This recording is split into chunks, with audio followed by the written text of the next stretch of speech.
Hi friends, আজকে আমি কালো জিরে কাঁচা লঙ্কা দিয়ে মাছের ঝোল করছি।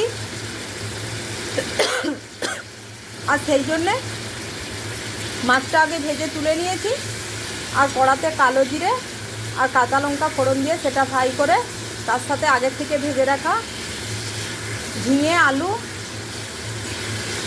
দিয়ে দিয়েছি। আগের থেকে ভেজে রেখেছিলাম একটু হলুদ আর একটু কাশ্মীরি লঙ্কার গুঁড়ো দিয়ে। আর আমি বাটিতে একটা পেস্ট বানিয়ে রেখেছিলাম, হলুদ গুঁড়ো, জিরের গুঁড়ো, কাশ্মীরি লঙ্কার গুঁড়ো, নুন আর চিনি একসাথে একটা পেস্ট বানিয়ে রেখেছিলাম, সেটা আমি দিয়ে দিলাম এতে।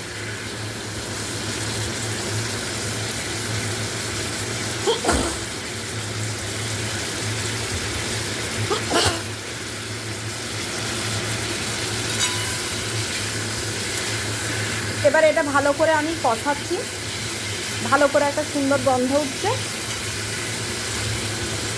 আর ঝিঙেটা আর আলুটা আগের থেকে হালকা করে আমি ভেজে নিয়েছিলাম।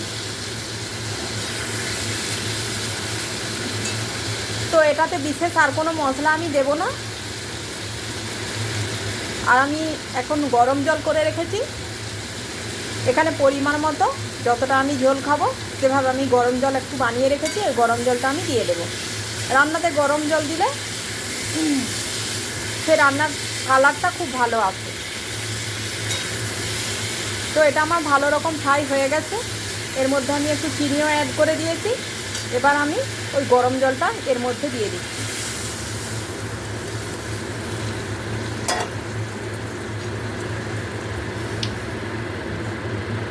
যেহেতু আমি কোনো রকমের ডাল খাই না, আমার খাওয়া চলে না, তো আমি এই ঝোল দিয়েই ভাত খাই। আর এই জন্য আমি একই রকম ঝোল রোজ খাই না, এক এক দিন এক এক রকমের ঝোল বানাই, এক এক দিন এক এক রকমভাবে ফোড়ন দিই।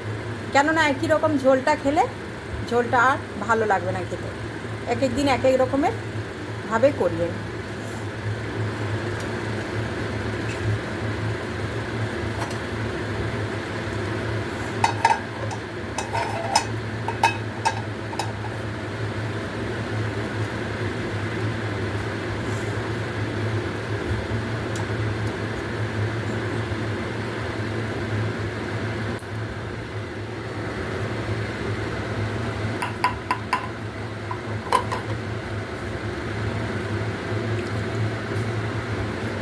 বাটিতে যে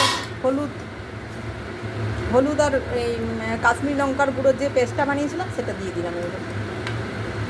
তো এটা একটু সেদ্ধ হবে, অন্তত মিনিট 5 লাগবে সেদ্ধ হতে। তারপরে আমি মাছটা এর মধ্যে দিয়ে দেব।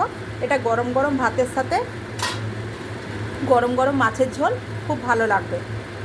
এটা একদিন বানিয়ে খেয়ে দেখো কীরকম লাগে, আর তারপরে তোমরা আমাকে কমেন্টে জানিও। আর আমার ভিডিওগুলো যদি তোমাদের ভালো লাগে তো আমার পেজটাকে তোমরা লাইক করো, আমাকে শেয়ার করো, আমার ভিডিওগুলো তোমরা শেয়ার করো, লাইক করো আর কমেন্ট করো আর সাবস্ক্রাইব করো। আর আমার পাশে তোমরা থেকো, যেভাবে আমার পাশে আছো সাপোর্ট করছো ওইভাবে আমাকে একটু সাপোর্ট করো, একটু পাশে থাকো। আমিও তোমাদের পাশে থাকবো আর তোমাদেরকে সাপোর্ট করব। তো ঝোলটা আমার এখন ফুটছে, 5 মিনিট এটা ফুটবে। তো গ্যাসটা বাড়ানোই আছে, 5 মিনিট পরে আমি দেখছি এটা কতটা ফোটে, কতটা সেদ্ধ হয়। তো দেখো 5 মিনিট হয়ে গেছে আর আলু আর ঝিঙে ভালো মতন সেদ্ধ হয়ে গেছে। আর আমি মাছগুলো ঝোলের মধ্যে দিয়ে দিয়েছি আর ভালোভাবে এটা ফুটছে। এবারে এটা গরম গরম ভাতের সাথে সার্ভ করতে পারি। এখন আমার এই ঝোলটা পুরোপুরি রেডি হয়ে গেছে।